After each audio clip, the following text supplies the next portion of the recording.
মাননীয় গুৱাহাটী উচ্চ ন্যায়ালয়ক ধন্যবাদ জ্ঞাপন কৰিছোঁ যে গুৱাহাটী উচ্চ ন্যায়ালয়ে মোক ন্যায় দিলে আৰু এই হিটলাৰ চৰকাৰৰ তেওঁলোকৰ যি অপকৰ্ম আৰু তেওঁলোকৰ যিটো গণতন্ত্ৰক হত্যা কৰাৰ আৰু বিৰোধীৰ বাকৰুদ্ধ কৰাৰ যিটো অপচেষ্টা সেই অপচেষ্টাক প্ৰতিহত কৰিলে। গতিকে মই মাননীয় গুৱাহাটী উচ্চ ন্যায়ালয়ক ধন্যবাদ জ্ঞাপন কৰিছোঁ প্ৰথমতে। আৰু আপোনালোকে জানে যে যোৱা 24 এপ্ৰিল তাৰিখে মোক গ্ৰেপ্তাৰ কৰা হৈছিল পেহেলগামৰ যিটো হত্যাকাণ্ড সংক্ৰান্তত মই দিয়া এটা বিবৃতিৰ ওপৰত। আৰু পেহেলগামত যিটো হত্যাকাণ্ড হৈছিল এই কথাটো সকলোৱে সমগ্ৰ ভাৰতবৰ্ষই জানে। সিদিনা তাত 3 দিন আগৰ পৰা এজনো চিকিউৰিটি পাৰ্চনেল নাছিল। আগতে আছিল, যিদিনা ঘটনা হৈছিল তাৰ 3 দিন আগৰ পৰা কোনো চিকিউৰিটি নাছিল। সেইকাৰণে মই কেন্দ্ৰীয় চৰকাৰক জবাবদিহি কৰিছিলোঁ যে তাত কিয় চিকিউৰিটি নাই আৰু তাত যে উগ্ৰপন্থীয়ে 26 জন লোকক হত্যা কৰি থৈ গ'ল আৰু সেইটো কাৰণে মোৰ ওপৰত মানে কেছ ফাইল কৰা হৈছিল আৰু মোক এৰেষ্ট কৰা হৈছিল। এৰেষ্ট কৰি মোক জেলত দিলে আৰু নগাঁও আদালতে মোক 15 দিনতে মোক জামিন দিলে। মে মাহৰ 14 তাৰিখে মোক জামিন দি দিলে, কাৰণ তেওঁলোকে কেছটো চাইছে।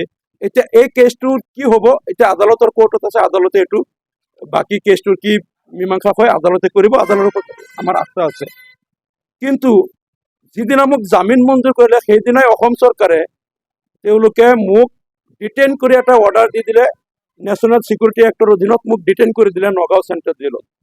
আৰু সেই ডিটেনশ্যন যিটো অৰ্ডাৰ দিছে সেই অৰ্ডাৰত তাত লিখি দিছে যে মই বাহিৰত থাকিলে সমাজত অশান্তি হ'ব, মই বাহিৰত থাকিলে সমাজত কিবা অশান্তি হ'ব বা যিটো ছ'চিয়েল অৰ্ডাৰ মেইনটেইন কৰাটো সম্ভৱ নহ'ব। তাৰমানে এইটো বুজাইছে মই বাহিৰত থাকিলে মই প্ৰভোগ কৰিম, এটা জনগোষ্ঠীক অন্য জনগোষ্ঠীৰ বিৰুদ্ধে মই ইনষ্টিগেট কৰিম বা এনেকেই সমাজত অশান্তি সৃষ্টি কৰিম। কিন্তু এটাও তেওঁলোকে উদাহৰণ দিব পৰা নাই যে বিগত দিনত মই কোনোবা দিনা কোনো জনগোষ্ঠীক এনেকৈ কৈছিলোঁ নেকি যে ইফালে গৰুৰ মাংস দিলে ইফালে গাহৰিৰ মাংস দিবা, ইফালে ইহঁতক মই সদায় কষ্ট দিমেই, ইহঁতক অত্যাচাৰ কৰিমেই, ইহঁতৰ মোৰ ভোট নালাগে, এনেকুৱা কোনোবা দিনা কোনো জনগোষ্ঠীক টাৰ্গেট কৰি মই কোনোদিন কোৱাৰ কোনো ৰেকৰ্ড তথ্য তেওঁলোকে আদালতত দিব পৰা নাই।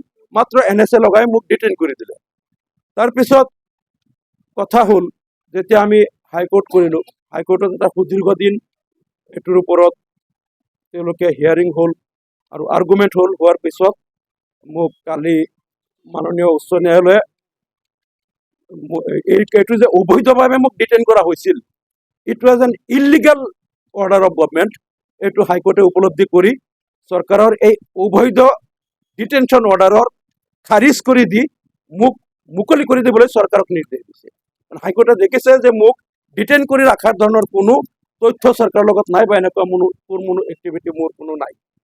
এতিয়া চাওক, মোৰ দুখটো এটাই যে বিজেপি চৰকাৰে যেতিয়া তেওঁলোকে মুখ্যমন্ত্ৰী হওক বা অন্যান্য মন্ত্ৰীয়ে যেতিয়া অসমত সাম্প্ৰদায়িক অশান্তি সৃষ্টি কৰিবলৈ অপচেষ্টা কৰে মই সদায় প্ৰতিবাদ কৰোঁ।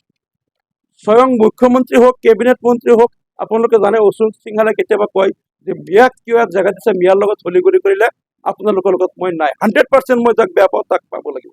মানে হিন্দু মুছলমানৰ একতাও তেওঁলোকে দেখিব নোৱাৰে।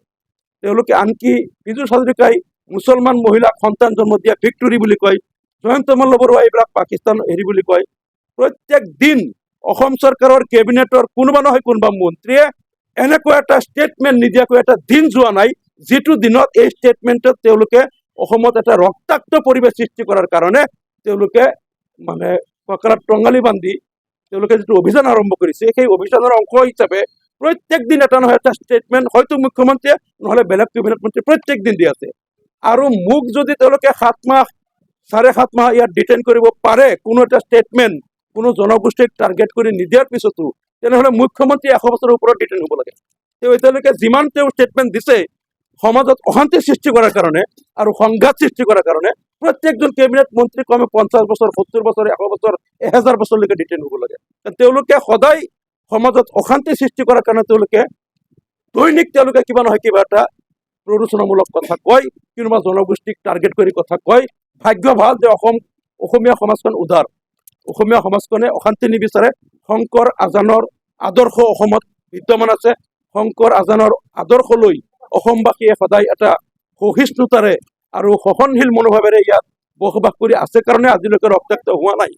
কিন্তু এই চৰকাৰে দৈনিক তেওঁলোকে অহৰহ চেষ্টা কৰি আছে অসমখন অশান্ত কৰিবলৈ। আজি চাওক, আপোনালোকে জানে অন্য বাদ দিয়ক এই শিলাদিত্য দেৱ তাৰপিছত সত্যৰঞ্জন বৰা নিচিনা কেইটামান ব্যক্তিয়ে তেওঁলোকৰ বিৰুদ্ধে শ শ কেছ আছে অসমৰ বিভিন্ন থানাত।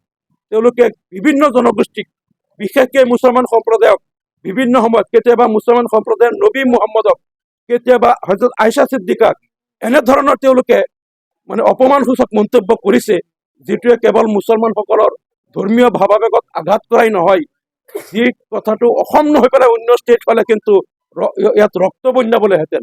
গতিকে তেওঁলোকে এনেকৈ শ শ অপৰাধ কৰাৰ পিছতো শ শ কেছ থকাৰ পিছতো 1 ঘণ্টাৰ কাৰণে এৰেষ্ট নকৰে। আৰু কেবিনেট মন্ত্ৰীসকলে বিজেপিৰ নেতাসকলে প্ৰত্যেক দিন তেওঁলোকে অসমত সংঘাত সৃষ্টি কৰাৰ কাৰণে ৰক্তাক্ত কৰাৰ কাৰণে অসমত তেওঁলোকে প্ৰত্যেক দিন কথা কোৱাৰ সময়তো তেওঁলোকে আকৌ বিচাৰ কৰে মই যে সদায় প্ৰতিবাদ কৰোঁ, এইবিলাক যিবিলাক সাম্প্ৰদায়িক যিবিলাক কথা তেওঁলোকে কয় মই সদায় প্ৰতিবাদ কৰোঁ, সেইকাৰণে ভাবিছে এইবাৰ বিজেপিৰ ডিজাইনটো অলপ বেলেগ। 2026 তেওঁলোকে দেখিছে আমি কোনো পধ্যেই জিকিব নোৱাৰিম, তেওঁলোকে একমাত্ৰ সাম্প্ৰদায়িক ঘোঁৰাৰ পিঠিত উঠি তেওঁলোকে বৈতৰণি পাৰ হ'ব বিচাৰিছে। আৰু তেওঁলোকে ভাবিছে মিয়া মুছলমানক অত্যাচাৰ কৰিলে আমি জিকি যাম, মিয়া মুছলমানক উচ্ছেদ কৰ আৰু তেওঁলোকক যধে মধে ধৰি বাংলাদেশৰ বৰ্ডাৰ পাৰ কৰি দিয়া, তেওঁলোকক হয়তো তেওঁলোকক ভূমিৰ অধিকাৰৰ পৰা বঞ্চিত কৰা, মাটি কিনা বেচাৰ অধিকাৰৰ পৰা বঞ্চিত কৰা, তেওঁলোকৰ ওপৰত বিভিন্ন আইন জাপি দিয়া আৰু এই মিয়া মুছলমানসকলক এই হোটেলৰ মালিকসকলক ধৰি আনি এৰেষ্ট কৰা, বিভিন্ন ধৰণৰ তেওঁলোকে মিয়া মুছলমানৰ ওপৰত যিটো অত্যাচাৰ আৰম্ভ কৰিছে। আৰু এইটো ভালকেই জানে অসম চৰকাৰে যে এই অত্যাচাৰবিলাক মই বাহিৰত থাকিলে এই অত্যাচাৰবিলাকৰ তীব্ৰ প্ৰতিবাদ হ'ব। গতিকে মোক তেওঁলোকে ডিটেইন কৰি লৈ পেলাই এই তেওঁলোকৰ অমানৱীয় অগণতান্ত্ৰিক অসাংবিধানিক কামবিলাক আৰম্ভ কৰিছে, মোক ডিটেইন কৰি পেলাই জেলৰ ভিতৰত বন্দী কৰি। আমি তাত চাই আছো দৈনিক।